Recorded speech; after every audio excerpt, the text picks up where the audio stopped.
और 10 बाकी था। ठीक है जी, चलिए। राइट टू बी इंडेमनिफाइड, दर्शित इसको पढ़ फिर समझाता हूं। Yes, sir. Right to be indemnified. Every partner has a right to be indemnified by the firm in respect of the payment made or liability incurred by him. First, in ordinary and proper conduct of the business, and second, in doing any act in emergency for the purpose of protecting the firm from loss. देखो, यदि firm के partner ने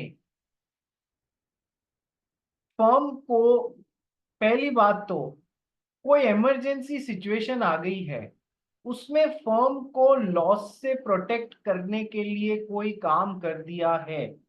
ठीक है, firm में कोई मतलब firm के बिजनेस से रिलेटेड कोई इमरजेंसी सिचुएशन आ गई है और उस काम को करने के लिए उसने कुछ डिसीजंस लिए, मतलब इमरजेंसी सिचुएशन को देखते हुए। तो उस काम को वो क्यों कर रहा है? For the purpose of protecting the firm from losses. तो उसके लिए जो भी काम उसने एक्स्ट्रा जाके किया है, उसके लिए उसे इंडेमनिफाई किया जाएगा by the complete firm. What is the meaning of the word indemnification? इंडेमनिफाई का मतलब क्या होता है भाई, कौन बताएगा? इंडेमनिफाई का मतलब क्या होता है? बताया हुआ है ना इंडेमनिफिकेशन का मतलब। सुहान गोयल, अब तू बता, what is the meaning of the word indemnification? मतलब सर शायद मेरे हिसाब से कुछ हो जाता है तो उस वो कंपेंसेशन हो जाता है कुछ, तो वो जो कनव बता। ऐसा कुछ तो। Sir, compensation for a loss. Compensation for a loss, या इंडेमनिफिकेशन वर्ड का मतलब मैं बोलूं, to make good the losses. For example, आपने, कनव ने इंश्योरेंस कंपनी जो है, मान लो ओरिएंटल इंश्योरेंस कंपनी है या आईसीआईसीआई कंपनी है, आईसीआईसीआई लोम्बार्ड या जो भी है, उससे एक इंश्योरेंस पॉलिसी ली कि मेरे स्कूटर को यदि कल को एक्सीडेंट में कुछ नुकसान हो जाता है तो आप उसकी भरपाई करेंगे। ओके सर, दोनों के बीच में कॉन्ट्रैक्ट बन गया। Sir, this is an example of an indemnity और इंडेमनिफिकेशन कॉन्ट्रैक्ट, जहां पर इंश्योरेंस कंपनी जो है वो कनव को इंडेमनिफाई कर रही है स्कूटर को जो भी नुकसान हो रहा है उसके लिए। तो मेक गुड द लॉस करेगी, स्कूटर को 10,000 रुपए का नुकसान हुआ तो वो इंश्योरेंस कंपनी भुगतेगी, that will make good the loss. ठीक है सर। तो सर, किसी फर्म के पार्टनर ने फर्म को लॉसेस से बचाने के लिए कोई काम कर लिया है, तो सर उस काम के लिए फर्म उसको इंडेमनिफाई करेगी, सारे पार्टनर्स उसको इंडेमनिफाई करेंगे। उसने जो भी पेमेंट वगैरह कर दिया है या जो भी डिसीजंस लिए हैं उस उस इमरजेंसी सिचुएशन में, उसके लिए उसको मेक गुड द लॉस करेगी, उसको प्रोटेक्ट करेगी। कैसे? एक एग्जांपल देखो कि सर एक पार्टनरशिप फर्म है, 1 2 3, ये 3 पार्टनर्स हैं इसमें। ठीक है सर। पार्टनरशिप का काम है आइसक्रीम्स बना के बेचने का, आइसक्रीम्स बना के बेचने का। ओके। तो पुणे से फैक्ट्री में से माल जा रहा था गुजरात। ठीक है सर, गुजरात के अहमदाबाद में जा रहा था। ओके, आइसक्रीम जा रही थी। रास्ते में जो रेफ्रिजरेटेड ट्रक था वो हो गया खराब। और रेफ्रिजरेटेड ट्रक यदि खराब हो जाता है तो आप जानते हैं कि आइसक्रीम 2 4 घंटे के अंदर अंदर पूरी स्वाहा हो जाएगी, खत्म हो जाएगी। तो इसके जो एक पार्टनर थे जो ये काम देख रहे थे, इमरजेंसी सिचुएशन हो गई या नहीं हो गई? 2 घंटे के अंदर अंदर उस माल को ठिकाने लगाना है ताकि उसकी कुछ कीमत तो वसूली जावे। इमरजेंसी सिचुएशन में इन्होंने एक डिसीजन लिया, अहमदाबाद अभी माल पहुंचा नहीं है, सूरत पे ही खड़ा हुआ है। इन्होंने 30% डिस्काउंट पे, जिस प्राइस पे जनरली बेचते हैं, हाथों हाथ वो माल सूरत में खपा दिया। ठीक है। यदि ऐसा इमरजेंसी सिचुएशन में नहीं करते तो 100% नुकसान हो जाता है या नहीं हो जाता? Yes sir. तो उन्होंने, to in an emergency situation, firm को लॉसेस से बचाने के लिए जो भी डिसीजन लिया है, उसके लिए बाकी के पार्टनर्स जो हैं 1 2 और 3 इस पार्टनर को इंडेमनिफाई करेंगे।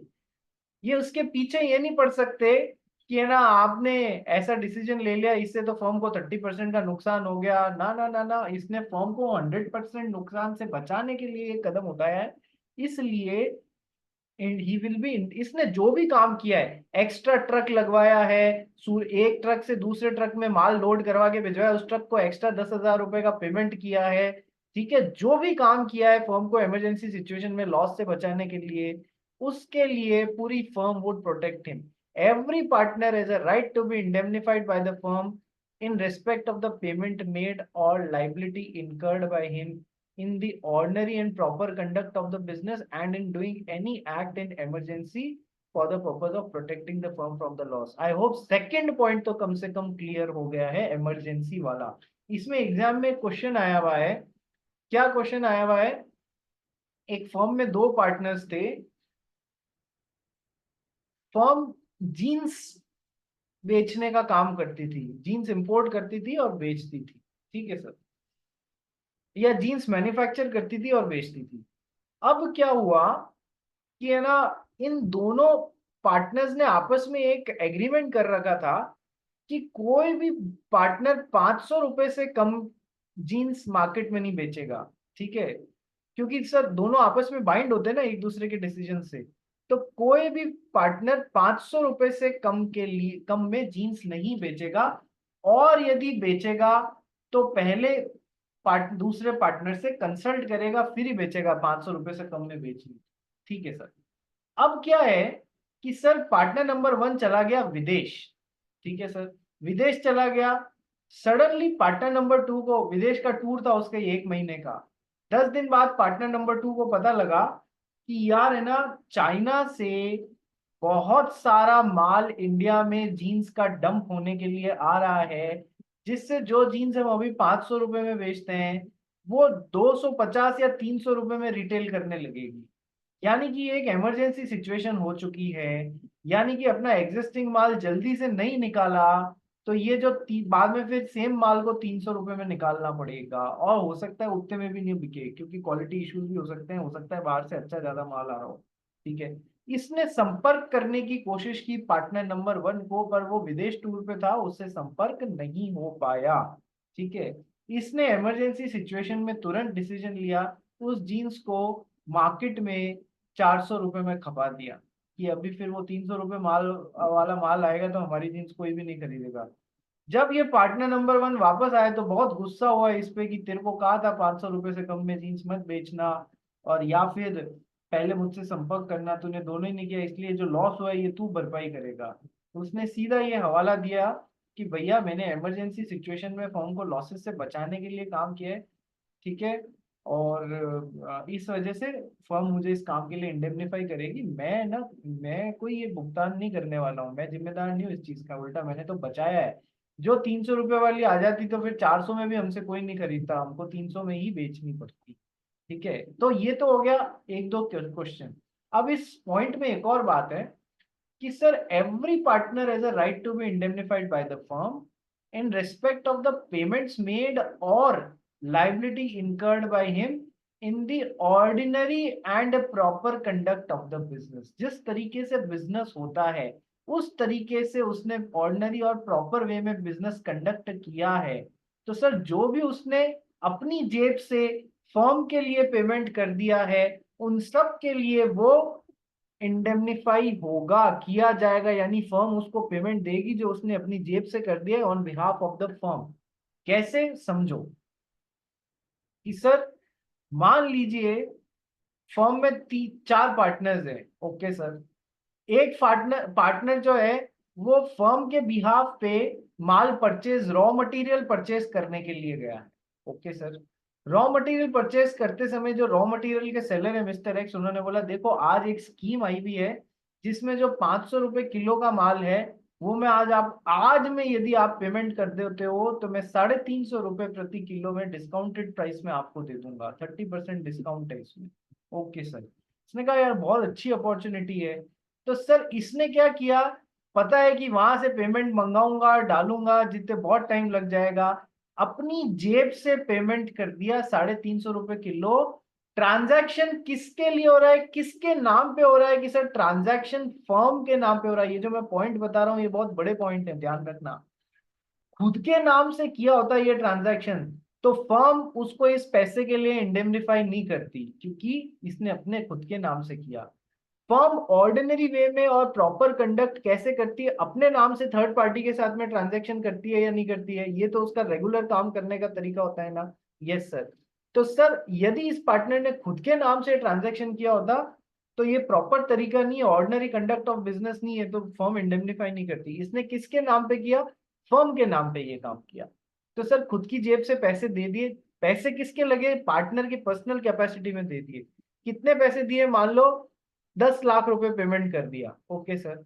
तो फर्म इस काम के लिए जो उसने फर्म के बिजनेस के लिए किए हैं, ऑर्डिनरी और प्रॉपर कंडक्ट में किए हैं, उन सारे कामों के लिए फर्म इसको इंडेमनिफाई करेगी। ये 10 लाख रुपए का खर्चा इसको वापस रीइंबर्स करेगी।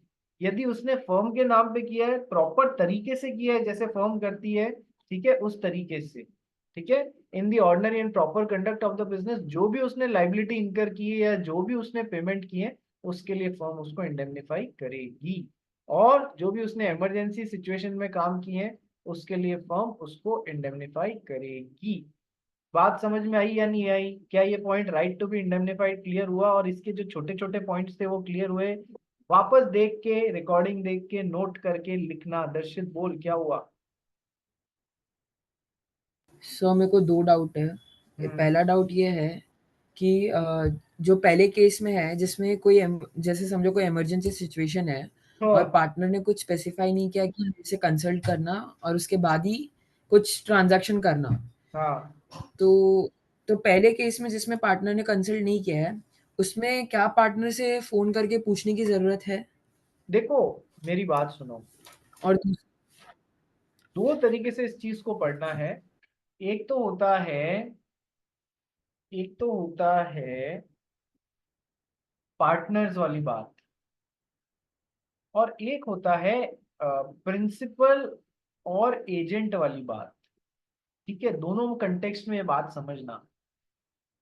पार्टनर वाली बात है कि एक पार्टनर ने कुछ भी नहीं बोला दूसरे पार्टनर को, एक पार्टनर ने दूसरे पार्टनर को कुछ भी नहीं बोला कि तू वो जीन्स यदि सस्ते में 500 रुपए से सस्ते में बेचना चाह रहे तो पहले मुझसे कंसल्ट करना, ऐसा कुछ नहीं बोला है। ठीक है सर, अब ये सस्ते में बेच रहा है क्योंकि इमरजेंसी सिचुएशन आ रही है, तो क्या इस काम के लिए फर्म्स के द्वारा इंडेमनिफाई किया जाएगा या नहीं? इमरजेंसी सर किया जाएगा। क्या ये बात समझ में आई? क्या ये बात समझ में आई दर्शित? हाँ सर, ठीक है, हाँ सर। वो तो क्वेश्चन वैसा एग्जाम में आया था इसलिए मैंने वैसा बना के सेम टू सेम क्वेश्चन तुमको रेफर किया। अब आते हैं अपन प्रिंसिपल एजेंट रिलेशनशिप की तरफ, जो कि तुमको कॉन्ट्रैक्ट एक्ट के भी सबसे लास्ट में पढ़ाऊंगा। सर प्रिंसिपल ने यदि किसी आदमी को एजेंट जैसे अपॉइंट किया है, ठीक है, तो एजेंट यदि कोई अपनी पावर्स के बाहर जाके कोई काम कर रहा है प्रिंसिपल को लॉसेस से बचाने के लिए, या लॉसेस से बचाने के लिए छोड़ दो एक बार, एजेंट यदि अपनी पावर से बाहर जाके कोई काम कर रहा है, ऐसा सुनना, वो इमरजेंसी सिचुएशन नहीं, पावर से बाहर जाके कोई काम कर रहा है, तो सर सबसे पहले उसको प्रिंसिपल से संपर्क करने की कोशिश करनी चाहिए। ठीक है, ये बात समझ में आई? क्योंकि पावर से बाहर जाके काम कर दिया तो सर प्रॉब्लम हो जाएगी। ठीक है, वो डिटेल्स कहाँ पर पढ़नी रहेंगी अपने को? प्रिंसिपल एजेंट वाले चैप्टर में। अब इसको मैं कहां पर लाता हूं सर? प्रिंसिपल एजेंट रिलेशनशिप जो कि तूने पूछा है उस कंटेक्स्ट में, प्लस इमरजेंसी सिचुएशन। ठीक है, कि सर प्रिंसिपल और एजेंट रिलेशनशिप था, एजेंट के सामने इमरजेंसी सिचुएशन आ गई है कि सर यदि उसने वो काम नहीं किया तो प्रिंसिपल को लॉस हो जाएगा। ठीक है, इस केस में ये अपनी ताकत के बाहर जाके काम कर रहा है, तो पहली ड्यूटी बनती है प्रिंसिपल से कंसल्ट करके उसके डायरेक्शंस ले ले कि भाई क्या करना है बताओ। आजकल फोन वगैरह सब चालू रहते हैं, सबके पहुंच होती है, पर कई बार नेटवर्क नहीं भी आता है इमरजेंसी सिचुएशन में। ठीक है, यदि संपर्क, पहले संपर्क कर ले, इसके डायरेक्शंस ले ले। यदि नहीं ले पाया है तो इमरजेंसी सिचुएशन ने एजेंट ने अपनी ताकत के बाहर जाके काम कर दिया है to protect the principal from loss, तो सर उसके लिए ये इंडेमनि मतलब इसका वो काम प्रिंसिपल पे लागू होगा और इसको एजेंट को भी इंडेमनिफाई किया जाएगा क्योंकि उसका मोटिव प्रिंसिपल को लॉसेस से बचाना था। बात समझा? तो इसमें मत घुस की है ना, पहले पहले पूछना है या नहीं पूछना है, ये यहाँ ज्यादा इंपॉर्टेंट है, यहाँ ज्यादा इंपॉर्टेंट नहीं है। बात समझा? ठीक है, Yes, sir. चलिए आगे बढ़ते हैं। पॉइंट नंबर 9 कर लिया था, पॉइंट नंबर 10 करो भाई, पढ़। Yes, sir. Right to retire. A partner has a right to retire A with the consent of all the other partners, or B in accordance with the agreement by the partners, or C where partnership at will by giving partnership is at will by giving notice in writing to all the other partners. ठीक है, जहां partnership at will है वहां तो कोई दिक्कत ही नहीं है, जब तक मेरी इच्छा है, किसी भी एक भी, हर पार्टनर की इच्छा है तब तक वो चलेगी। जिस दिन एक भी पार्टनर की इच्छा हो गई कि भैया खत्म करो इस मामले को, वो बाकी के पार्टनर्स को नोटिस देगा और ये पार्टनरशिप फॉर्म खत्म कर दी जाएगी। तो सर यदि एक पार्टनर को बाहर निकलना है, एट विल है, तब तो कोई दिक्कत ही नहीं है। लेकिन सर एट विल नहीं है, तो फिर क्या हो जाएगा, partnership for a fix duration. यदि if it is a partnership for a fix duration, ठीक है, तो या तो आप पार्टनरशिप एग्रीमेंट में बनाते समय ही प्रोविजंस रख लो कि यदि किसी पार्टनर को बाहर जाना है तो कैसे जाएगा, उसके प्रोविजंस रख लो, समझदारी वाली बात है। और यदि आपने अपने पार्टनरशिप एग्रीमेंट में किसी पार्टनर के रिटायर होने के प्रोविजंस नहीं रखे हैं, तो फिर क्या होगा बेटा, फिर तो बड़ी दिक्कत हो जाएगी। मान लो 4 पार्टनर्स हैं, partnership for a fix duration में 20 साल के लिए बनाई गई है, ठीक है। अब पार्टनरशिप एग्रीमेंट में कोई पार्टनर रिटायर होना चाह रहा है, उसके भी प्रोविजंस नहीं रखे गए हैं, और पार्टनर नंबर 2 रिटायर होना चाह रहा है, जब तक बाकी के सारे पार्टनर्स अलाउ नहीं कर देते तब तक ये छोड़ नहीं पाएगा। ठीक है, बात समझ लो, तब तक ये पार्टनरशिप फॉर्म छोड़ नहीं पाएगा। मान लो 3 और 4 मान लिए, लेकिन वन अड़ गया कि नहीं, मैं तो नहीं अलाउ करूंगा, तो अब इसको दिक्कत हो जाएगी। तो पॉइंट क्या है, यदि तुम फिक्स ड्यूरेशन वाली पार्टनरशिप से रिटायर होना चाह रहे हो, तो या तो पार्टनरशिप एग्रीमेंट में कोई तरीका रख लो, इस तरीके से रिटायर होंगे, पहले से ही रख लो ताकि बाद में चाहे चाहे दाएं नहीं हो, ठीक है। और या फिर नहीं रखा है तो सारे पार्टनर्स की कंसेंट से रिटायर हो सकते हो। यही लिखा है, partner has a right to retire with the consent of all the other partners और in accordance with the agreement by the partners, और जहां पर पार्टनरशिप एट विल है, by giving notice in writing to all the other partners. Is it clear? Yes sir.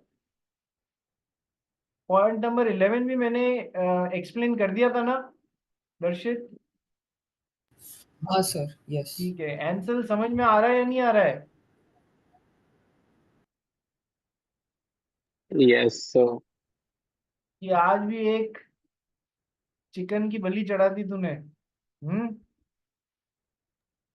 नहीं sir, आज fish.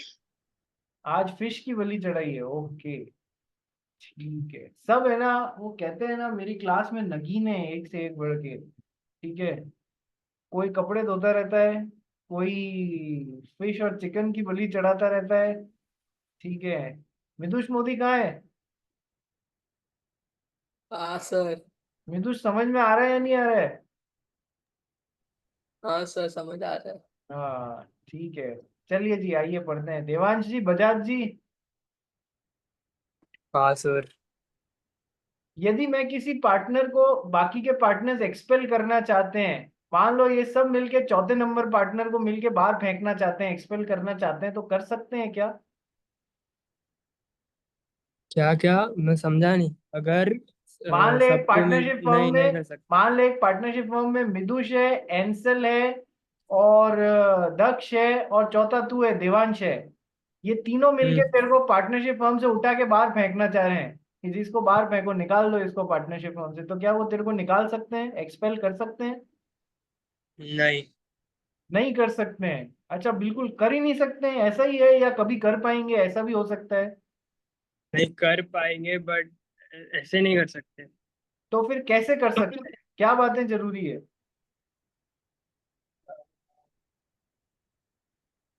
वो partnership deed में होना चाहिए। पार्टनरशिप डीड में एक्सपल्शन से रिलेटेड प्रोविजन होना चाहिए, पहली बात। दूसरी बात, दूसरी बात याद नहीं सर।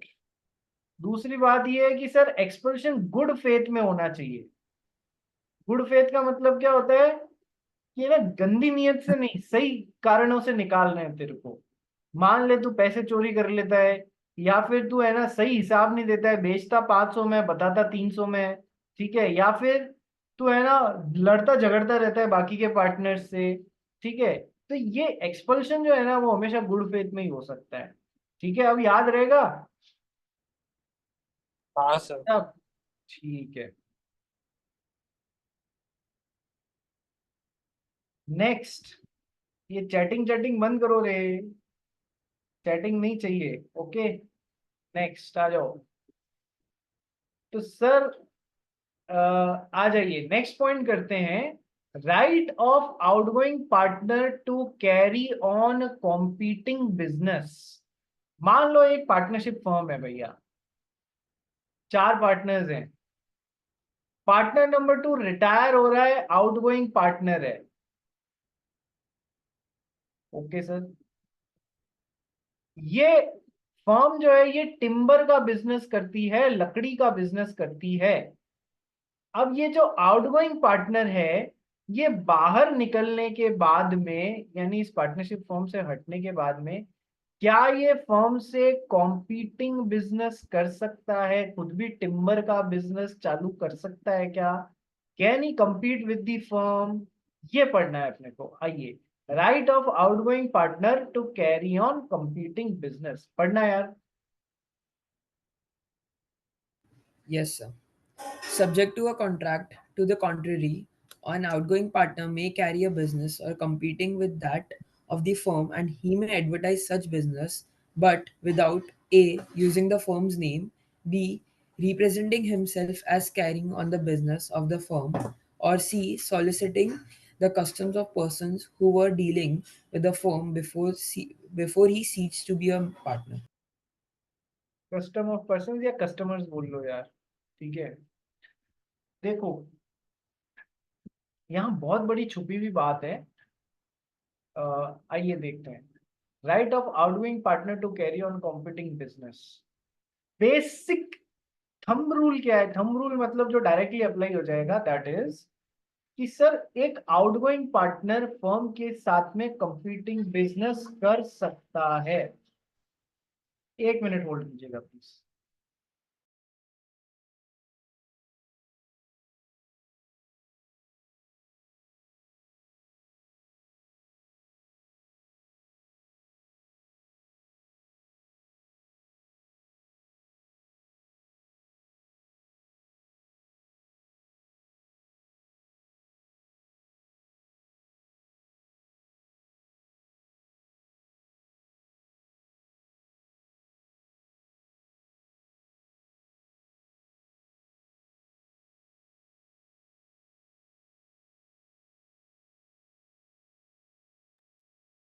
सॉरी, आइए वापस। देखो, आउटगोइंग पार्टनर है तो थंब रूल ये है कि सर वो फर्म के साथ में आउटगोइंग पार्टनर जो है वो कॉम्पिटिंग बिजनेस कर सकता है, वो कॉम्पिटिंग बिजनेस कर सकता है। दर्शित अग्रवाल कहाँ देख रहा है? Sorry, sir. थोड़ा क्या हो गया, पापा जी आ गए क्या? नहीं सर, बहन थी। अच्छा, ठीक है। तो सर आउटगोइंग पार्टनर कर सकता है, पहली बात। लेकिन उसको क्या बात ध्यान रखनी है सर? 3 बातें ध्यान रखनी है कि सर एक तो अपने आप को फर्म के पार्टनर जैसे रिप्रेजेंट करके धंधा नहीं करना है। अच्छा, लोग जानते हैं ना इसको कि ये तो इस टिम्बर बिजनेस में था, तो वो लोग ये नहीं सोचे कि वो फर्म को ऑर्डर दे रहे हैं और ये अपने पर्सनल बेसिस पे ही सप्लाई करके निकल जावे। नहीं, ऐसा नहीं करना है। फर्म के पार्टनर जैसे खुद को रिप्रेजेंट करके बिजनेस नहीं करना है, पहली बात तो, क्योंकि अब आप बाहर निकल चुके हो। फर्म के जो पुराने कस्टमर्स हैं उनको वहां से तोड़ने की कोशिश नहीं करनी है, सॉलिसिट करने की कोशिश नहीं करनी है, वो फर्म के हैं यार। ठीक है, देखो 2 पॉइंट तो कवर कर लिए कि सर रिप्रेजेंटिंग मतलब but without representing himself as carrying on the business of the firm. ऐसा करके धंधा नहीं लेना है कि मैं तो फर्म के बिहाफ पे ले रहा हूँ, क्योंकि लोग उसको जानते हैं, इसलिए इस बात की प्रोबेबिलिटी है। दूसरा, फर्म के कस्टमर्स को सॉलिसिट नहीं करना है। तीसरा, फर्म का नाम यूज नहीं करना है खुद का धंधा करते हुए। ठीक है, तो ये 3 बातों को यदि वो फॉलो करता है तो उसको फर्म से कॉम्पिटिंग बिजनेस करने का अलाउ किया जाता है, ठीक है। लेकिन सर एक बहुत बड़ी बात रह गई, टाइम खत्म हो गया है, सेम लिंक पे वापस रिज्वाइन करो, सेम लिंक पे वापस रिज्वाइन करो।